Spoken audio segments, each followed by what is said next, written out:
Ashamaa akkam nagaa jirtu ani Yoobsaan Abbabeeti. Yoobsaan arguu YouTube channel like, share, subscribe gochuu hin dagatina. Akkuma yeroo darbee boqonnaawwan darban keessatti barnoota sirna gadaa ilaalaa turre. Har'a immoo boqonnaa salgaffaa barannoo 12ffaa Federeeshinii Bulchiinsa Gadaa tokkoffaa kan jedhu yeroo darbe ilaalle har'a Federeeshinii Bulchiinsa Gadaa lammaffaa boqonnaa 9 barannoo 12ffaa jechuudha. Egaa barannoo 11ffaa keessatti Federeeshinii Bulchiinsa Gadaa tokkoffaa yookiin immoo damee Booranaa Baarentuu damee lama jiraachuu isaanii ilaalle lamaan keessaa immoo dameen Booranaa isa hangafaa ta'uutiin ijoolleewwan 5 kan of jalatti qabu ilaalle jechuudha. Federeeshinii Bulchiinsa Gadaa lammaffaa keessatti immoo damee Baarentuu kan ilaallu ta'a jechuudha. Hanga xumuraatti na waliin tura. Egaa Oromoon sababa quubsumaan babal'achuu irraa kan ka'e wiirtuleen haaraan bakka adda addaatti hundeeffamanii jiru. Wiirtuleen haaraa damee eenyuti? Damee Baarentuuti jechuudha. Damee Booranaa keessatti akkuma ilaalle dameen Baarentuus sababoota quubsumaa irraa kan ka'e bakka bakkatti godaaneeraa jechuudha. Haaluma kanaan hundeeffamni isaan Federeeshinii Bulchiinsa Gadaan buluu kan isaan jalqabanii Federeeshinii Bulchiinsa Gadaatiin dhimmoota hawaasummaa, siyaasaa fi diinagdeedhaan kan isaan itti furachaa dhufanii jechuudha. Sababni quubsumaa rakkinoota adda addaatiin bakka bakkatti yeroo walirraa socho'aa deemaniif jechuudha. Haa ta'u malee egaa Oromoon caffee giddu galeessaa eessatti dhimmooti kan inni wal gahaa ture naannoo madda walaabuutti jechuudha. Maddi walaabuu giddu galeessa hundaa yookiin immoo Booranaafis Baarentuufis giddu galeessa ta'etu kan inni tajaajilaa ture jechuudha. Iddoo hundeessa seeraa fi heera safuuf safeeffannaa fi sirni kun yeroo itti gaggeeffamu waggaa 8-8 sirna kana yeroo isaanitti bakka sana deemanii waliin raawwatanidha jechuudha. Egaa kanaaf akkuma Oromoon baay'ataa babal'achaa deemeen maal ta'eera jechuudha. Wiirtuu tokkotti wal ga'uun rakkisaa ta'aa dhufee rakkoo kana furuufis quubsuma jiranitti gurmaa'uun bulchiinsa gadaa ofii hundeeffachuu jalqaban. Ta'uyyuu wiirtuu giddu galeessa duraanii madda walaabuu waliin waggaa 8-8 immoo maal gochaa turaniiru? Walitti qabamaa turaniiru jechuudha. Waggaa 8 jechuun yeroo itti sirni baallii wal harkaa fuudhinsaa gaggeeffamu jechuudha. Baallii waggaa 8-8 kan inni abbaa gadaa muuduu jechuudha. Abbaa gadaa muuduudhaaf yeroo abbaan gadaa aangoo fudhatu baalliitu kennama. Baalliin sun immoo waggaa 8-8 eessatti wal ga'u jechuudha?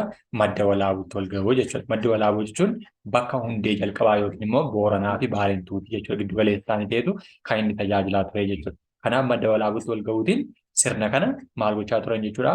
Waggaa 8-8 seera tumuu, seera haaraa baasuu, seera duraan ture fooyyessuu fi lallabuu sirnoota hunda keessatti iyyuu jechuudha.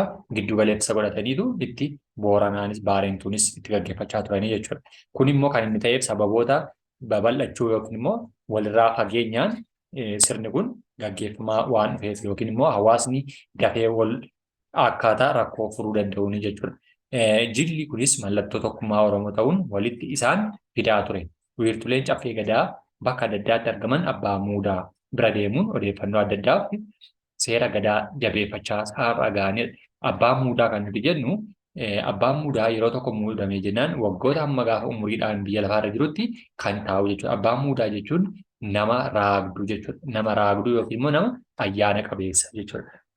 Abbaan muudaa yeroo jennu akkaataa biyya yeroo tokko namoota waa himtuu isa jedhu sanatti namoonni ni garuu akkaataa sirna gadaa Oromootti jaarraa 16ffaa dura osoo sirnoonni kun hin cabiin abbaan muudaa jechuun nama hin hanne, nama hin sobne, nama walitti nama hin buusne, nama araara jaallatu, nama nagaa beekuu akkasuma rakkinni tokko dhufuuf yeroo jedhu nama raagu jechuudha.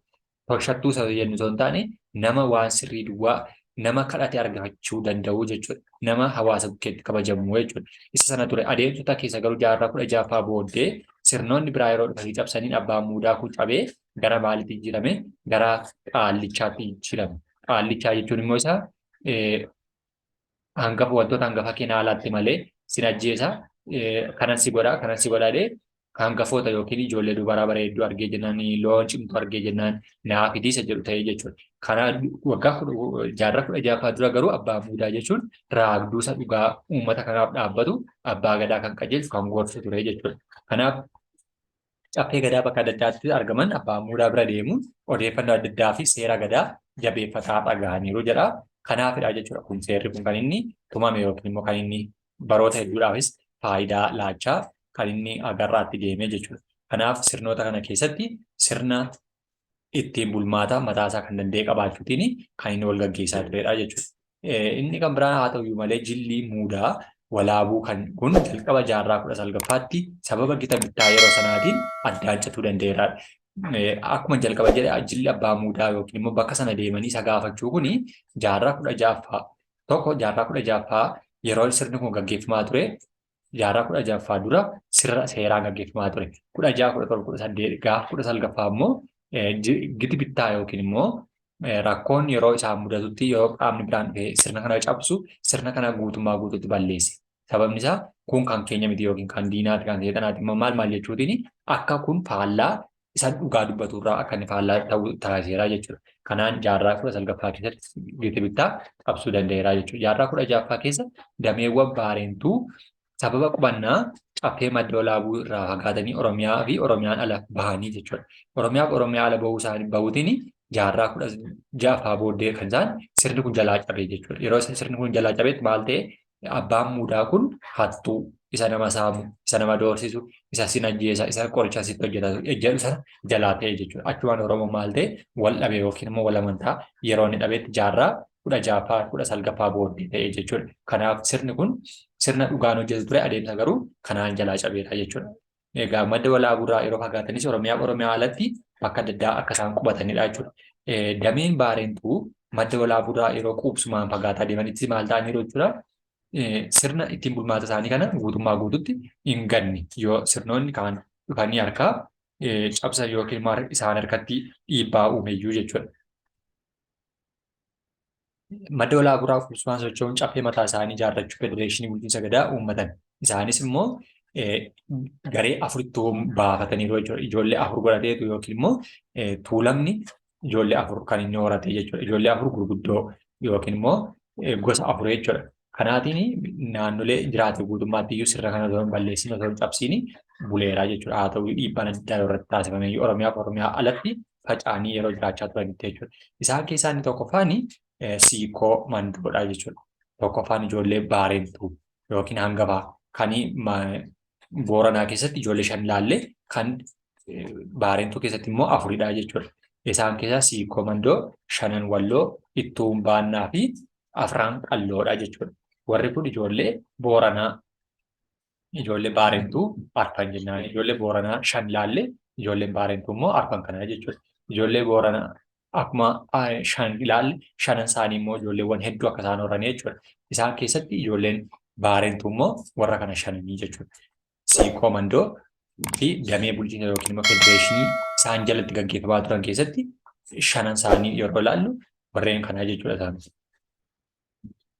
Gabatee yookiin immoo chaartii kana keessatti kan ilaalaa jirru ijoolleen kun 5 ijoollee eenyuti jechuudha. Ijoollee baareentuuti jechuudha. Ijoollee Booranaa 5 laallee ijoolleen baareentuu garuu 4 jechuudha. 4 gurguddoodha malee ijoollee 4 duwwaa miti. Arfan isaanii immoo hedduu horataniiru jechuudha. Isaan jalatti hedduutu jiraatu.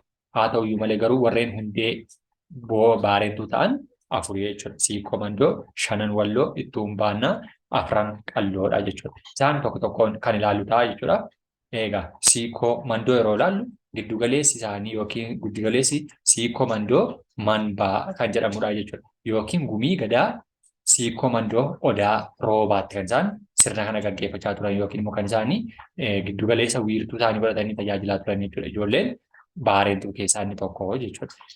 Haa ta'uyyuu malee egaa sirna kana keessatti kallattiidhaanis ta'e al-kallattiidhaan yeroo dhiibbaan addaa isaanii irratti taasifamu sirna isaan kana yeroo balleessuudhaaf deemamaa turetti dhimma hawaasummaa isaanii, dhimma rakkina isaanii eessatti kan isaan tumachaa turan yookiin immoo kan isaan seera isaanii baafachaa turan hundee isaa yookiin madda walaabuurra godhachuutiin addachoota mataa isaanii qopheeffataniiru jechuudha. Isaan keessaa gumiin odaa roobaa addacha 20 of jalatti qabateera jechuudha. Addacha 20 of jalaa qabaachuudhaan addachootni kunneen bakka seerota itti tumaman hawaasa biraan ittiin ga'anii fi hojiilee sadarkaa gosaatti jiran ittiin hojjetan illee eessa ta'e jechuudha odaa roobaatti jechuudha.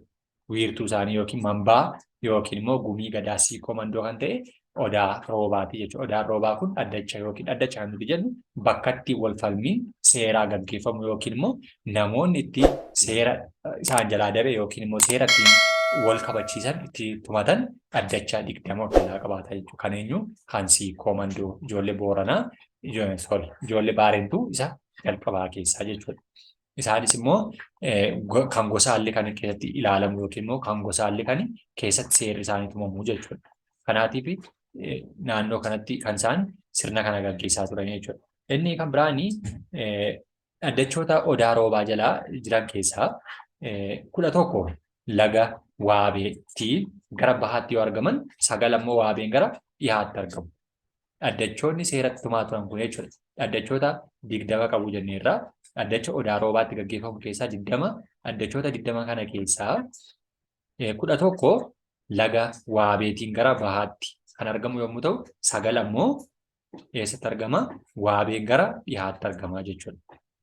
Kallattii itti seerri isaanii yookiin immoo dhaddachi isaanii itti tumamaa ture jechuudha. Kanaafin dhaddachoota 20 keessaa dhaddachoota 11 fi dhaddachoota 9 waliigala dhaddacha 20 federeeshinii bulchiinsa gadaa Siikoo Mandoo kan isaan gaggeeffachaa turan yookiin immoo kan isaan seera itti tumachaa turan seeratti wal beeksaa turanii jechuudha. Jiran kana keessaa immoo dameen Mandoodha jechuudha. Dameen Mandoo kallattii eessaan argamu waabeen gara bahaa kan jiraatan damee Mandooti jechuudha. 9 waabeen gara dhiyaa kan jiran immoo kan Siikoodha jechuudha. Ijoollota lamaan isaaniiyyuu Siikoo Mandoo wajjin gara bahaa fi gara bahaatti Mandoodha. Gara waabeen gara dhiyaatti immoo Siikootu argamaa jechuudha. Sirna kana yeroo gaggeeffachaa turan waliinis naannoo sana keessatti jechuudha. Siikoo Mandoo dhaddachoonni 20 kunneen waggaa 8 odaa roobaatti isa wal ga'u jechuudha. Jalqaba hundi isaanii kan isaan wal ga'an madda walaabutti yeroo ta'u, iddoo dhaddachoota mataa isaanii keessatti qabatanitti immoo dhaddacha roobaa yookiin immoo naannolee kanatti dhaqaniitu wal ga'uu jechuudha. Bakka kanatti wal ga'uutiin kan isaan seera kana tumaataa turan yookiin immoo kan isaan seera haaraa tuman seera duraan tures immoo kan isaan fooyyessanii jechuudha.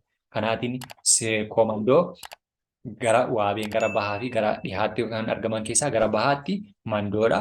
Gara dhiyaatti immoo Siikoodha jechuudha. Dhaddachoonni 20 kunneen waggaa 8 odaa roobaatti walitti dhufuun manbaa taa'u yookiin manbaa kan nuti jennu gumii jechuudha. Gumii yookiin immoo yaa'asa jennu jila taa'u jechuudha. Kaayyoon gurguddaan manbaadha. Taa'umsi seera tumuu, seera fooyyessuu, seera haarawaa dabaluu, wal dhabdeewwan gurguddoo furamuu hin dandeenye furuu fi kan ni fayyadu jechuudha. Manbaadha irraa kan hafe dhaddachoonni kunneen yeroo galtee hamtuu yeroo dhimmi walitti isaan fidu uumame malee inni tokko hojii qaama biroo keessa hin seenu jechuudha. Siikoo Mandoonis Siikoonis kan mataa isaa danda'e Mandoonis kan mataa isaa danda'e gaggeeffataa jechuudha. Inni lammaffaan Shanan Walloodha jechuudha. Shanan Walloo ijoollee damee Baarentuu keessaa isaan tokkodha jechuudha. Shanan Walloo keessaa isaan tokko yeroo ta'an qubannaa taasisee yeroo ammaa eessatti argamu? Kaaba Itoophiyaa keessatti argamu jechuudha. Shanan Walloo kaaba Itoophiyaa keessatti argamu. Isaanis immoo lafa Walloo jedhamtu qabataniitu yeroo har'aa kana jiraatu jechuudha. Shanan Walloo kanneen jedhaman warra Iluu, warra Baabboo, warra Hemaanoo, warra Qaalluu fi warra Bachooti jechuudha. Sababa quubsumaan babal'achuu irraa kan ka'e gurmuun Walloo biiftuu mataa isaanii danda'e qabaatanii illee jiraataa jiru jechuudha isaanis. Akkuma gubbaatti ijoollee Siikoo Mandoo ilaalle warri kunis immoo kan mataa isaanii danda'an qabaatanii jiraatu jechuudha. Eenyu? Ijoolleen Shanan Walloo jechuudha. Ijoolleen Shanan Walloo damee Baarentuu keessaa warreen gurguddoo jalqabaati jenneerra.